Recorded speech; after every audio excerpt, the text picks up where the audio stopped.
Hello and good day, Engineer Rex, Jason, Augustine and to all our classmates.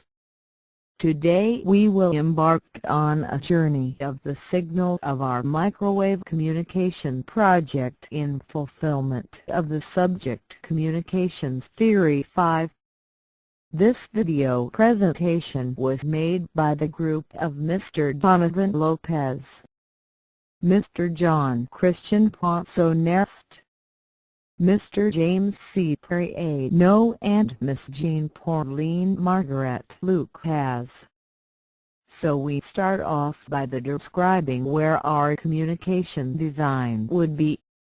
Our design is created in order to have a cable television frequency passing from Lipa City to Bulacan City with the use of microwave communication and vice versa. We developed a path with the most effective way to communicate. The path looks like this. This path contains a total of 4 hops and 3 repeaters. The base transmitter is in the city of Lipa and the base receiver is in the city of Malolos.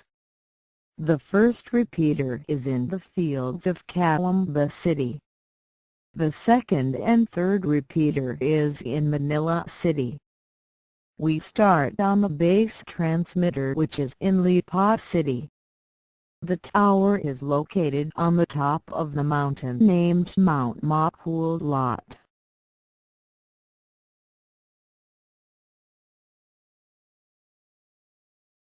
This tower approximately has a height of about 50 to 60 meters.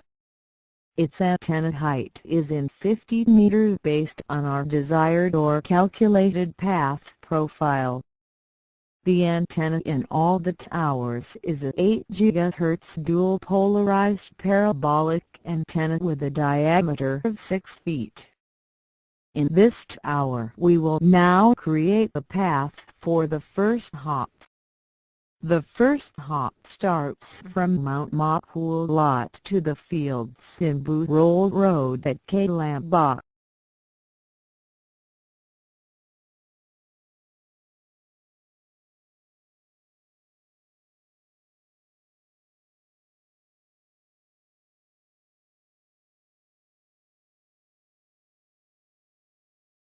Its distance is approximately 23 kilometers.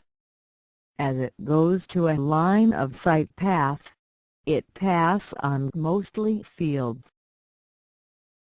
For this hop the free space path loss is 137.696 decibels.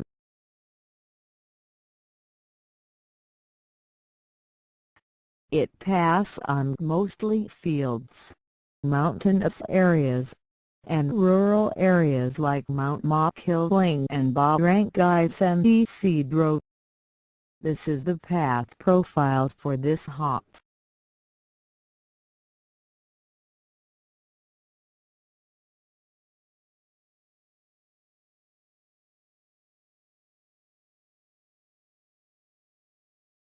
And now this is the second tower, which is in the fields of Burol Road. Its height is approximately 27 meters. It has 2 antennas that is facing on opposite sides. One going to Lipa and one to Adamson University. This will now show the second hop, which has a distance of about 47.5 kilometers. For this hop the free space path loss is 144.342 decibels. This path passes on fields, rural areas and buildings like a factory along Technology Avenue and Honda Philippines Incorporated.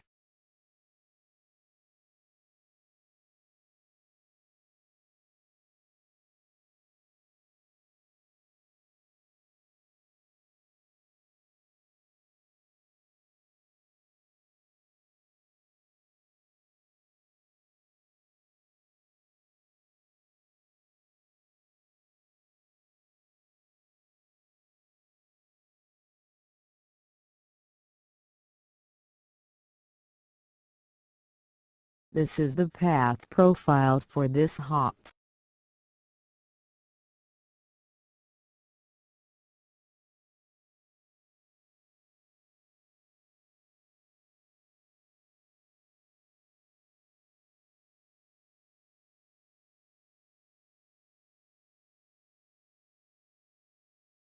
The next one is the tower on the top of the SV building of Adamson University.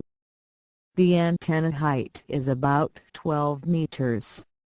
It also has two antennas because it is a repeater and it's also facing on opposite sides. The other antenna receives the signal that was given by the boot roll antenna, and the other one transmits the signal, which is the third hops. The third hops is beyond the Adamson University and SM Manila.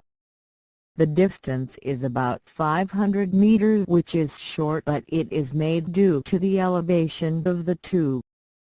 Adamson University has an elevation of 27 meters while SM Manila has 35 meters, which is high. This path only passes Adamson University, Technological University of the Philippines and SM Manila. This is the path profile for this hops.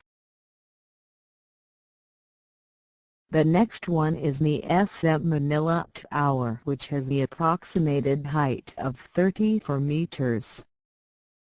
The FSL of the third hops is 1 for 4.342 decibels.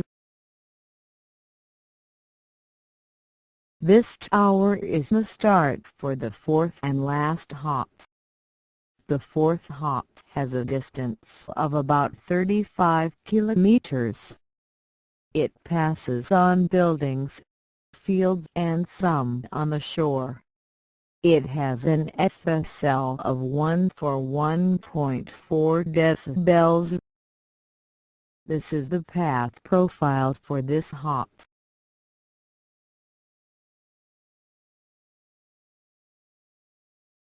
The last and final tower is on the top of the building of Bulacan State University in Malolos City. It has a height of about 39 meters and has only one antenna. Its elevation is about 30 meters. It will receive the signal that the SM Manila Tower gives. These are some of the data we acquire in using the radio mobile. First hops, second hops, third hops, and fourth hops. Thank you for watching this video. We would like to thank the following: our Almighty God Jesus Christ, and Engineer Rex Jason Hickey and Agustin.